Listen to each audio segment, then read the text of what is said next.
पुण्यात अभ्यासकांची कमतरता नाही. पुण्यात म्हणजे गल्लोगल्ली अभ्यासक आहेत. अभ्यासक स्वतःला मानणारे तर अजूनच जास्त आहेत. त्यामुळे अभ्यासकांची पुण्यामध्ये कमतरता आहे असं मला वाटत नाही. प्रॉब्लेम डेटाचा 100% आहे. आणि माहिती व्यवस्थित ठेवणं आणि माहिती पारदर्शकपणे लोकांसमोर खुली करणं, या बाबतीत आपल्या सरकारी यंत्रणेचं इतका जास्त ती उदासीनता आहे आणि रिलक्टन्स आहे, मला ती नाहीच शक्यतो माहिती द्यायची आहे, असा ॲटिट्यूड ओव्हरऑल सरकारी यंत्रणेचा आहे. मग त्याच्यामध्ये राजकारणी आहेत, त्याच्यामध्ये आपले नोकरशहा आहेत. माहिती द्यायला नाराज असतात, माहिती नीट ठेवतही नाहीत, ठेवलेली नीट देतही नाहीत. त्यामुळे कित्येक गोष्टींची माहिती आपल्यापर्यंत पोहोचतच नाही. आणि ज्या पद्धतीने पोहोचायला पाहिजे, ज्या सोप्या पद्धतीने पोहोचायला पाहिजे, नागरिकांना इन्व्हॉल्व करण्यासाठी त्यांना माहिती तर दिली पाहिजे. म्हणजे कधी कधी नोकरशहा येतात आणि म्हणतात की नागरिकांनी मागणी केली म्हणून आम्ही हा पूल बांधला.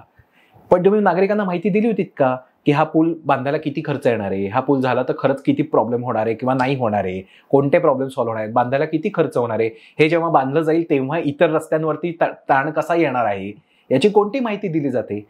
कोणत्या ओव्हरब्रिजच्या वेळी तिथल्या आजूबाजूच्या रस्त्यांवरती असणाऱ्या बांधत असताना त्या आजूबाजूच्या रस्त्यावर असणाऱ्या नागरिकांना महापालिका प्रशासनाने किंवा सरकारने, राज्य सरकार जर इन्व्हॉल्ड असेल तर, आपणहून माहिती दिली की हा या इथल्या ओव्हरब्रिजचा, या उड्डाणपुलाचा डिटेल प्रोजेक्ट रिपोर्ट आहे आणि तो डिटेल प्रोजेक्ट रिपोर्ट हा बघा, याच्यामुळे अशा अशा गोष्टी आम्ही करणार आहोत. असं कधी कोणाला दिल्याचं तुम्हाला आठवतंय तरी का?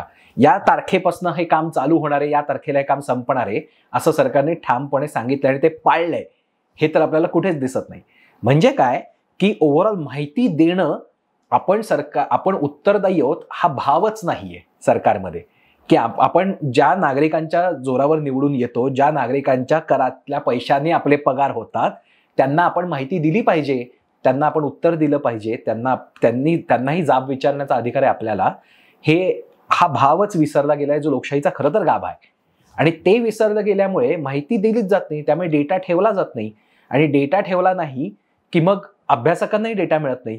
मग आपण काय करतो, कोणतेही अभ्यासक की अंदाज तयार करतो. त्याची अर्थातच सायंटिफिक मेथड्स पण आहेत की तुम्ही प्रेडिक्शन कशी कराल, तुम्ही कशी प्रोजेक्शन्स कराल.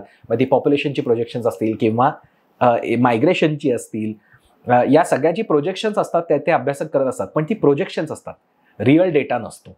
आणि रिअल डेटा जर खऱ्या पद्धतीने सातत्याने बाहेर येत गेला तर अभ्यास कितीतरी चांगल्या पद्धतीने करता येऊ शकतो. अगदी मायक्रो लेवलचा, म्हणजे आपल्याकडे पाहिजे ना वॉर्ड लेवलचा डेटा पाहिजे की इथला लँड यूज कसा झालेला आहे, शहरात या प्रभागामध्ये किती बिल्डिंग्स आहेत, किती मोकळ्या जागा आहेत, किती बागा आहेत, सांगा असा डेटा मला कुठे मिळेल? आणि तो महापालिकेच्या वेबसाईटवर असला पाहिजे. माझ्या प्रभागात काय आहे हे मला बघायचं असेल तर कुठे मला बघायला मिळणार? नाहीच आहे. प्रभागाचं सोडा, शहराचं तपशीलवार नाहीये, त्याचे नकाशे नाहीयेत. त्यामुळे या इतक्या छोट्या छोट्या गोष्टी आहेत की याच्यामुळे लोकांपर्यंत पुरेशी माहिती जात नाही, अभ्यासकांपर्यंत पुरेशी माहिती जात नाही. जे अभ्यास केले जातात तेही मांडले जात नाहीत.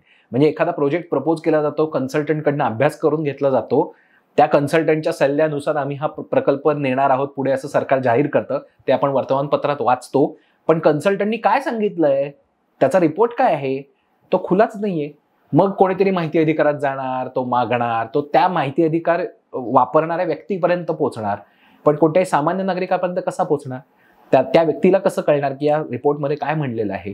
त्यामुळे डेटा आणि माहिती ही दडवण्याकडे सरकारचा सातत्याने कल असतो आणि हा खूप मोठा आक्षेपार्ह मुद्दा आहे. पुरेसा डेटा नसणं, पुरेशी माहिती नसणं हे ओव्हरऑल पॉलिसी मेकिंगला सुद्धा हॅम्पर करतं. धोरण तुम्हाला ठरवत असताना तुम्हाला धोरणं ठरवताच येऊ शकत नाही जर तुमच्याकडे माहिती नसेल तर. मुळात रोग काय आहे हे माहिती नसताना तुम्ही त्याच्यावर उपाय कसा करणार, तुम्ही त्याच्यावर औषध कसं आणणार? आणि म्हणून मी मगाशी म्हणलं तसं की औषधाच्याच प्रेमात पडायला होतं, उपायाच्याच प्रेमात पडायला होतं. कारण उपाय छान वाटतो, आता रोग आहे का नाही, आजार आहे का नाही ते बघू नंतर. त्याचे रिपोर्ट आपण हवं तर जनरेट करू, ते मांडायची गरज नाही, ते सायंटिफिक रिपोर्ट आहेत का नाही आहेत हेही बघायची गरज नाही, कारण ते लोकांसमोर थोडीच खुले करायचे. त्यामुळे त्या आजाराच्या पेक्षाही इलाज हा इतका आपल्याला असा प्रेमात पडतो आणि मग त्याच्याच वाचून जे काही नवनवीन प्रकल्प येत जातात, पण मागचं सगळं सपाट, पुढचं पाठ मागचं सपाट, अशा पद्धतीने गोष्टी पुढे जातात.